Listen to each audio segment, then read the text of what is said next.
নমস্কার বন্ধুরা, আপনারা সবাই কেমন আছেন? আশা করছি আপনারা সবাই অনেক ভালো আছেন। তো প্রথমে বলি, আমাদের এই চ্যানেলটিতে সমস্ত রকমের পুরাণ ও বিভিন্ন দেবদেবীদেরকে নিয়ে এবং বিভিন্ন ধরনের তথ্য ও উক্তি প্রদান করা হয়। তো সাবস্ক্রাইব করে আমাদের পাশে থাকবেন, যাতে আপনাদের সামনে এরকম ভালো ভালো ভিডিও তুলে ধরতে পারি এবং যাতে আপনারা এর দ্বারা উপকৃত হন।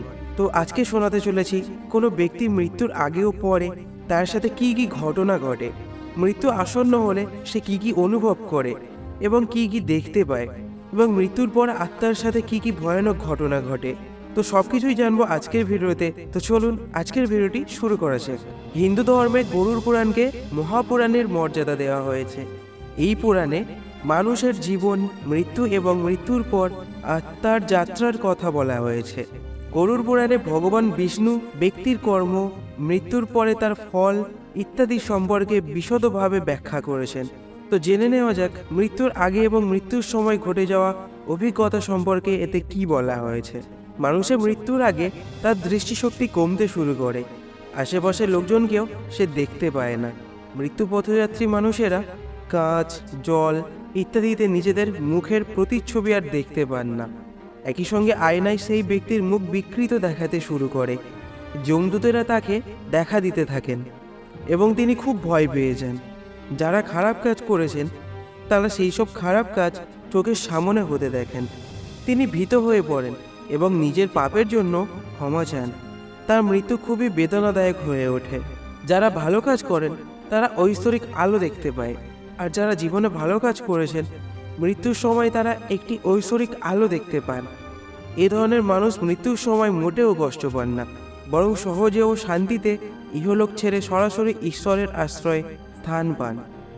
তাই মানুষের মৃত্যুর আগে আসক্তি ত্যাগ করা উচিত। এটি কোনো ব্যক্তিকে তার শরীর ছেড়ে যেতে সুবিধা করে দেয়। মনে রাখবেন, জীবনে সবসময় ভালো কাজ করা উচিত, কারণ ওই কাজের ভিত্তিতেই ঠিক হয় যে কোন ব্যক্তি মৃত্যুর পর স্বর্গ যাবেন নাকি তার ঠাঁই হবে নরকে। তাই সহজ ও শান্তির মৃত্যু পেতে চেষ্টা করুন জীবনে ভালো কাজ করা। গরুড় পুরাণে শ্রী বিষ্ণুর বাহন গরুড় পাখি তাকে প্রশ্ন করেন, নারায়ণ, মৃত্যুর পর আত্মার সঙ্গে কি হয়? মৃত্যুর কতদিন পর আত্মা যমলোকে পৌঁছয়? বিষ্ণু ভগবান তাকে বলেন, মৃত্যুর পর বিদেহী আত্মার যমলোক যেতে 47 দিন সময় লাগে। এই 47 দিন নানান রকম অত্যাচার সহ্য করতে হয় আত্মাকে। যখন কোনো ব্যক্তির মৃত্যু কাছে এসে যায় তখন প্রথম তার কথা বলার ক্ষমতা হারিয়ে যায়। এরপর সেই ব্যক্তি নিজের সারা জীবনকে যেন চোখের সামনে ছবির মতো দেখতে পান। এই সময় দুজন যমদূত আসে আত্মাকে যমলোকে নিয়ে যেতে।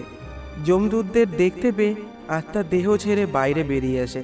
তারপর যমদূতেরা আত্মার গলায় দড়ি বেঁধে তাকে যমলোকের পথে নিয়ে যায়। মৃত ব্যক্তি যদি জীবদ্দশায় পাপ করে থাকেন তাহলে যমদূতেরা তাকে নানা অত্যাচার করতে যমলোকে নিয়ে যায়।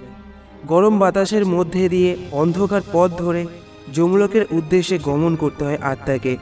তবে এরপর আত্মাকে তার বাড়িতে ফিরে যাওয়ার জন্য ছেড়ে দেওয়া হয়। মৃত্যুর পর নিজের বাড়িতে 13 দিন বাস করে আত্মা। নিজের পরিবারের সদস্যদের সঙ্গে এই সময়টা থাকে সে। তার মৃত্যুর পরলৌকিক কাজকর্মে কিভাবে পালিত হচ্ছে তা নিজের চোখে দেখে আত্মা।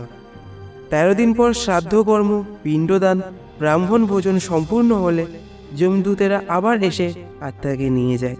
এই কারণেই পরিবারে কারো মৃত্যু হলে 13 দিন অশৌচ পালন করা জরুরি, কারণ পরলৌকিক ক্রিয়া সম্পূর্ণভাবে পালিত হলে তা আত্মাকে যমলোকে ফিরে যাওয়ার শক্তি দেয়। 13 দিন পর আবার যমলোকে ফিরে যাওয়ার পথে আত্মাকে প্রথমে বৈতরণী নদী পেরোতে হয়। লাল রঙের এই নদী হলো গঙ্গার এক ভয়ানক রূপ।